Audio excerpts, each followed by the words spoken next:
Manni marii daldalaa fi waldaalee seektara Adaamaa miseensotaa fi qooda fudhattoota hirmaachisuun biqiltuu ashaaraa magariisaa dhaabe. Daldaltoonni miseensota mana marichaa fi qooda fudhattoonni adda addaa argamuun qarqara daandii aspaaltii gara aanaa Wanjii geessu irratti biqiltuu dhaabaniiru. Kaayyoo hundeeffamaa mirga miseensotaa kabachiisuu fi daldaltootaa fi mootummaa gidduutti akka riqichaatti tajaajiluu fa'aa qabame maddiitti hojiilee tajaajila lammummaa adda addaa irrattis hirmaannaa bu'a qabeessa taasifnaa jedhan pirezidaantiin mana marii daldalaa fi waldaalee seektaraa Adaamaa obbo Bayyanaa Toleera. Manni marii daldalaa fi waldaalee seektaraa akkuma beekatu kaayyoowwan adda addaa galmaan gahuudhaaf kan hundaa'ame tokko sagalee hawaasa daldalaati.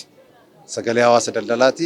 Sagalee hawaasa daldalaa ta'uudhaan hojiiwwan baay'ee bakka daldalaa bu'ee mootummaa fi hawaasa daldalaa gidduutti hojiiwwan adda addaa hojjeta. Oomishaa fi oomishtummaa tajaajiloota bulchiinsi magaalaa keenya daldalaan keenya qabuun beeksisa. Barumsa adda addaa leenjii adda addaa hin kenna. Kanaan alatti investimentiin akka babal'atu daldalli fi daldalli akka wal qunnaman saayibummaan michuun saayibummaa akka uumamu manni marii daldalaa fi waldaalee seektaraa gahee guddaa kan taphatudha.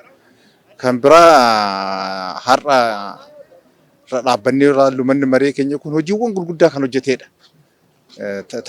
Tajaajila lammummaa keessaa tokko waan ta'eef kun fakkeenyaaf buqqaatota Harargeedhaa buqqaan Hongee Booranaa harka qalleeyyii magaalaa keenyaa barattoota barsiisuudhaan waggaa waggaadhaan dabtaraa fi meeshaalee barruulee adda addaa kan binnee kan kenninudha.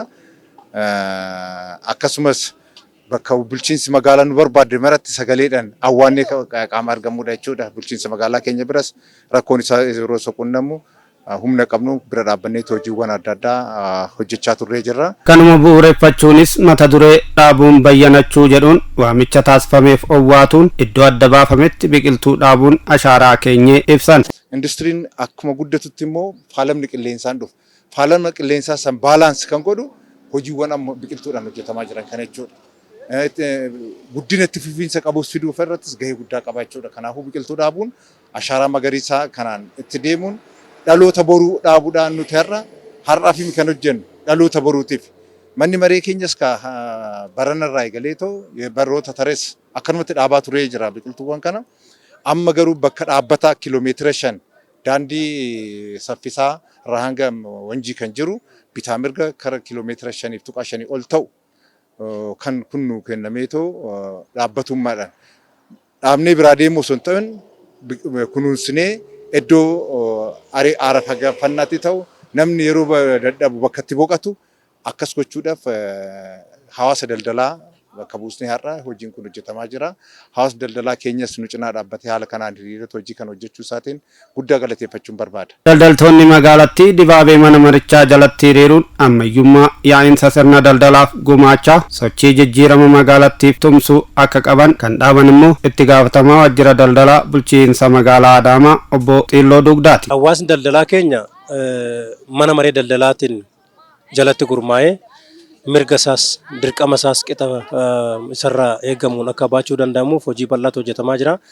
Egaa kana qofa miti manni maree daldalaa keenya hawaasa daldalaa waliin ta'ee cimee hojjechaa waan jiruuf hawaasni daldalaa keenyas kanumarraa ka'ee as jalatti gurmaa'ee gaaddisa kana jalatti walitti qabamee galmoota gurguddoo manni marichaa qabatee socho'aa jiru keessatti gahee isaa akka karaa gurmaa'een bahuu danda'u dhaamsa dabarsuun barbaada. Dhaabuun dhiisoo osoo hin taane kunuunsa barbaachisu itti fufiinsaan ni taasifna jedhan hirmaattonni sagantichaa dubbifne. Biqiltuun dhaabuu bichaa otoo hin taane hordofanii akka ilmoo ofii irratti laalanii kunuunsuun bishaan karaa adda addaatiin hordofuun kan ammoo miidiyaa fuuldura irratti ennaa waadaa gallu torbeedhaan ji'aan waa hundumayyuu to'annee maqaan keenya illee asirratti ijaa jiruu fi maqaan mana marii keenyarree akka immoo jijjiiramni boordii kunis ennaa jiraatu akka qabeenyaarratti gabaasa keenyarratti goone boordii dhufuufillee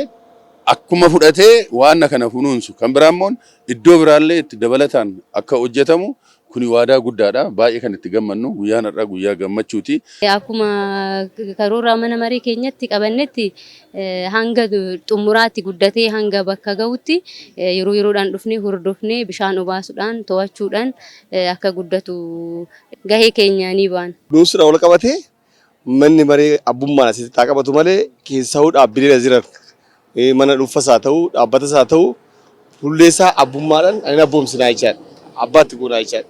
Wardiyaan qabu iddoon kuni karaan kun miidhaginni qe'ee isaati dhaabbata nama bira dhaabbatu kun ejensiidha. Ejensiin amma kana dura ofii dhaabuu barbaadee iddoon kun isaanii kennamnaan bakka kanatti shifti goone isaan haa irratti jechaadha. Kana waan ta'eef biqiltoota dhaabbate kana amma abbummaadha kan kunuunsu ejensii kana jechaadha. Kan fuullee kana immoo anuma abbaa fuullee sanatti kunuunsaa jechaadha. Nugur olaantummaa inni hordofnaa inni deeggaraa inni to'annaa mana maree jallalaa jiru hin taane akka kutaa magaalaattis akka abbummaan kutaa magaalaa keenya ta'es aananis abbummaan hordoffii fi deeggarsa gochuun akkuma jiru ta'e garuu dhaabbatichi manneen dhuunfaa karaa gubbaa jiran kun iddoo dhaabbate kun kunuunsuunis ta'e eeguunis ta'e abbummaan abboomanii akka eegan hin godhamaa godhamees jira.